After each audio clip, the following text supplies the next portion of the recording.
Unit 1, Lesson 1. Clothing makes sense. Page 15. Exercise 5. Use the correct object pronoun. Then, listen and check. A. Hi, I loved your rimmed glasses. Thanks. My uncle sent them to me. B. We have tickets for a rap concert. Do you want to come with us? Thanks, but I'm not sure. I'll call you later. C. Is this a present for me? Wow, a hooded sweatshirt. Thanks, I love it. I'm glad you like it.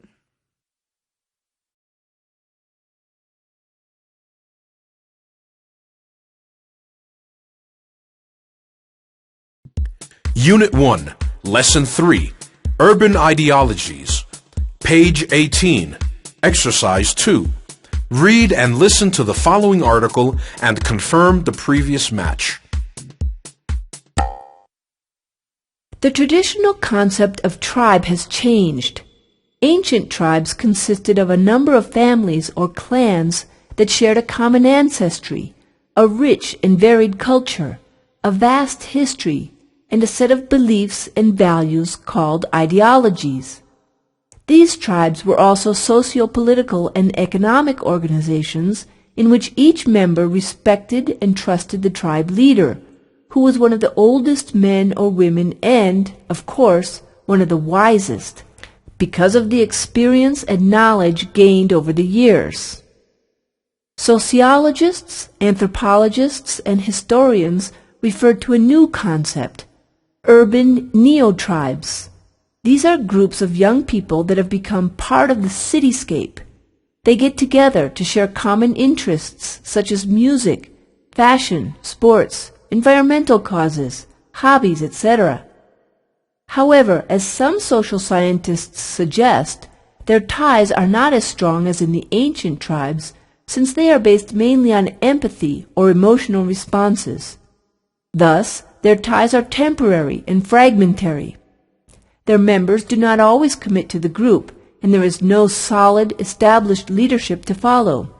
However, this does not mean that they do not share ideological contents, because every single social practice in which individuals participate implies a set of rules, values, attitudes, opinions, and beliefs.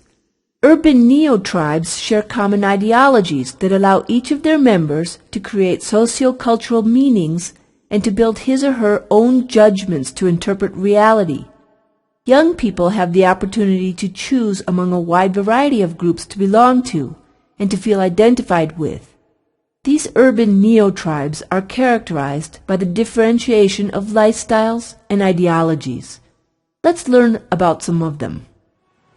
People call me an emo because of my haircut, my tight wool sweaters, tight jeans, and old Chucks. But emo is a music style derived from hardcore in the early 90s. It is called that because of the emotive lyrics and music. I love listening to A Day in Black and White. Although the lyrics are melancholic, they are beautiful. That's how we see life, a mixture of beauty and melancholy. I like writing poems and song lyrics. For me, being an emo is so cool. Although some people think metalheads are aggressive, we really love life and have a good sense of humor. We usually wear black leather jackets and t-shirts bearing our favorite band's name. However, we don't really care about what is trendy. I mean, music is in your soul, not in your clothes. I like metal because of its lyrics. They're about independence, pride, and free will. The punk movement was born in New York City with bands such as the Ramones or Television in the early 1970s. However, this movement became stronger in Britain, where people were suffering a recession and adolescents became angry, so they expressed their dissatisfaction with living conditions. People recognize me because of my spiked hair and denim jackets with patches. But being punk is more than a fashion style. We participate in political protests for global change. We believe in freedom as a right and we reject conformity.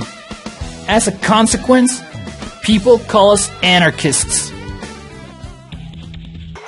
Gothic subculture started with post-punk bands in the 80s.